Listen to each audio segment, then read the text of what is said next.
hurt fairness and credibility. And we have again the National Assembly probes NNPC held over $18 billion refinery spending. Tinubu clears 959 for national honors. The federal government moved to audit veracities over tech fund grants.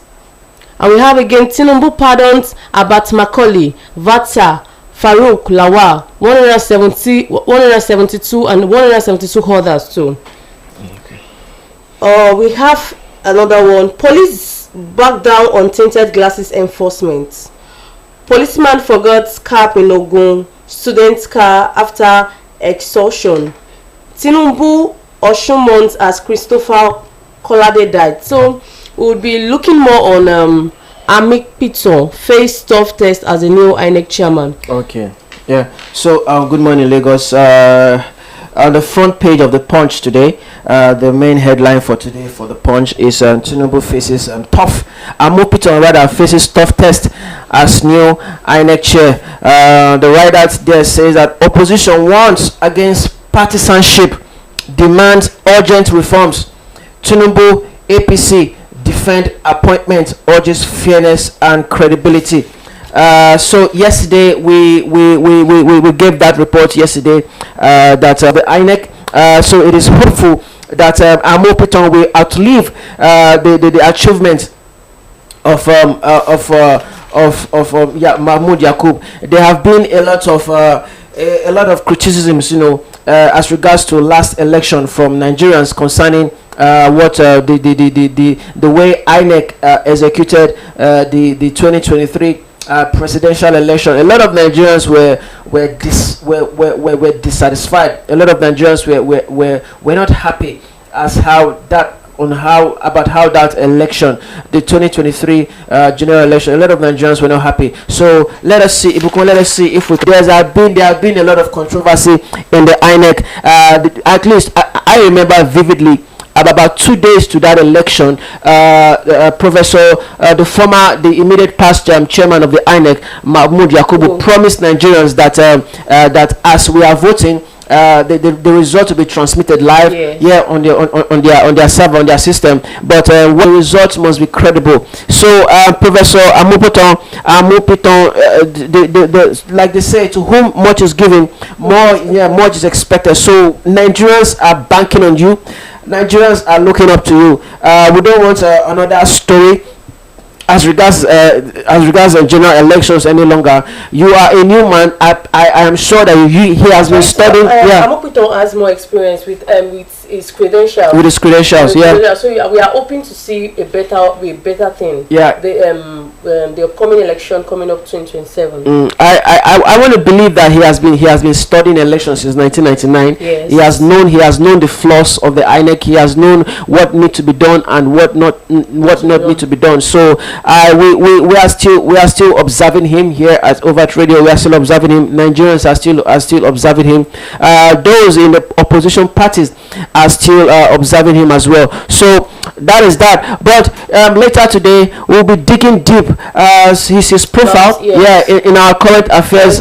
For a current affairs program, we'll be looking more about this new INEC chairman, Professor Amopiton. So another headline again that we want to look at is Tinubu pardons Abat Macaulay, Vasta, and Farouk Lawan, and 172 others. You can give us that story. Okay, we can see that on page 30 of the Punch. Yeah.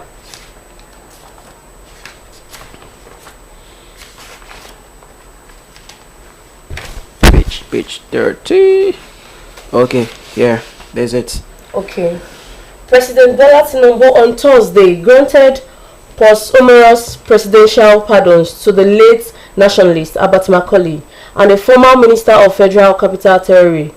The late Major General Manman Vatasa, alongside 15 others, the gesture formed part of sweeping approval for clemency endorsed by the National Council of State during its Thursday meeting at the State House, Abuja. The president also approved clemency for 82 inmates, commuted 7 death sentences to life imprisonment, and reduced the the prison term of 65 others, acting on recommendation from the Presidential Advisory Committee on the Prerogative of Mercy shared by the Attorney General of the Federation Minister of Justice, Prince Lateef Fagbemi.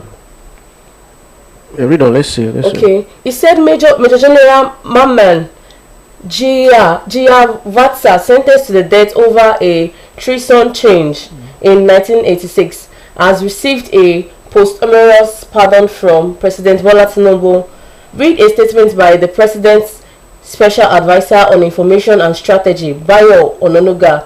Vasta, a point and former FCT minister, was executed in 1986 after a military tribunal convicted him of treason in an alleged crop plot against the head of state, General Ibrahim Babangida. The case remained one of the most controversial in Nigerian military history, with the president's public calls for his posthumous exoneration nearly 4 decades after his execution.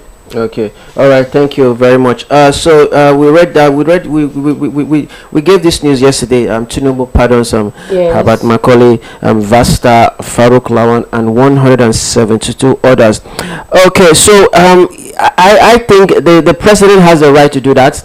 He has the right to do that, to extend clemency, to extend forgiveness to people who might have done one thing or the other against the state. So it is within the president's prerogative to do that, which is normal for any even the president and even governors to offer pardons during special times of the year. Yes. And also this is the independent months. Nigeria is 65 this month, so governors, president, normally do this, which is right. But something that I would love to make points to is that of Farouk Lawan. You remember this man, Farouk Lawan? Farouk Lawan was a former member of the House of Representatives in Nigeria. A 4th term since 1999, he has been a member of the House of Representatives. But one striking thing is that you remember this on Farouk Lawan. In January 2012, Farouk Lawan chaired the House of Representative Committee that investigated Nigeria's government fuel subsidy. The committee was set up in the wake of nationwide strikes in Nigeria after President Jonathan removed fuel subsidy. So in February 2013, Lawan was charged with corruption after he allegedly accepted $500,000 from Femi Otedola, a Nigerian billionaire or tycoon, as part of a $3 million bribe. As part of $3 million bribe, Lawan had solicited from Otedola, but I don't know what example is the president showing to Nigerians and to other countries. This was somebody who was convicted. Farouk Lawan is an ex-convict. Yeah, although he has been released. He has been released from his offense. He has been released. Farouk Lawan was freed. According to stories here, Farouk Lawan was released from prison on 22 October 2024. That's last year, after serving his sentence for accepting bribe during his tenure as a member of Nigerian House of Representatives. His release marks the end of a profile case that drew significant public and media attention. The case remains one of Nigeria's most discussed political corruption, according to Wikipedia. Farouk Lawan, Tinubu granting clemency, pardon for Farouk Lawan is I'm not sure if this is right, because this is a president who is fighting against corruption, and now you are extending pardon, you are extending clemency to somebody who was engaged, he's origin that kind of thing. Of course that is what it shows, but morally is not right. It's not right, to somebody to extend pardon to somebody who has engaged in bribery, because in another country bribery and corruption is a very, very serious offense. Yeah, in other countries, particularly in the Asian countries, you'll be executed straight away. But Nigeria, we handle corruption with soft hands, with hand gloves, which ought not to be so. That is that as regards to by the Punch. NNPC National Assembly will investigate $18 billion has been spent, for refineries. 18 billion. Where is this money? What did they use this money for? Where is it going to? Where is it going for? This is the corruption that we are talking about. $18 billion spent. Where is that money? Where did that money go? That is a lot. Where did that money go? Nigerians are asking our politicians. Nigerians are asking the stakeholders in the petroleum sector as regards the state-owned oil firm NNPC. Where is the $18 billion? Where did it go? Nigerian, these politicians, they must respond to these questions. They must respond to this. The head of the NNPC must run them plants each in Warri and Kaduna, managed by the Nigerian National Petroleum Company Limited (NNPCL). The refineries have suffered from perennial rot, owing to factors ranging from poor administration and vandalism, a development that has left the nation with no option but to rely on imported refined product.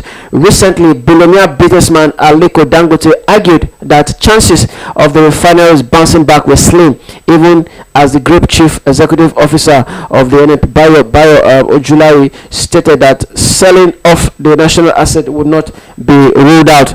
I think why, in my own opinion, I think Overt News TV, we are also on YouTube. We are also on YouTube, Overt Radio. We are streaming on YouTube, Overt Radio. We are on X. You can reach us on X. You can reach us on X on Overt News and Overt News NG, on Facebook, Overt News, and Instagram, Overt News. Oh, how time flies!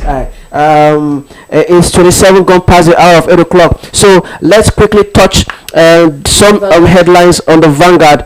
Okay, we've talked about Amopiton earlier.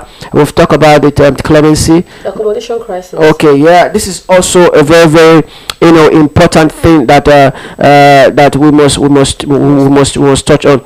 Accommodation crisis hits varsities, students, parents wail, according to the front page of the Vanguard. 105,000 battle for 13,000 beds space at University of Ibadan, Unilag and LASSO. We are suffering under pressure, says NANS, the National Association of Nigerian Students. Agents make life unbearable for students. Parents, stress of commuting from home affecting our studies, says students. We are pursuing PPP approach to solve problems, says the federal government. So yeah, I remember those days. I remember when I was in school. It was lucky I got accommodation in school. Okay. Within the school campus. It was lucky, and accommodation has always been a problem. Yeah, I don't know about it has always been a problem for Nigerian university, for students in the university. So let's see if we can touch. That should be on page 13 of the Vanguard. Accommodation crisis hits. Okay, page 13. Okay, let's just it's a news extra. It's not a straight news. It's just a feature story. Okay, so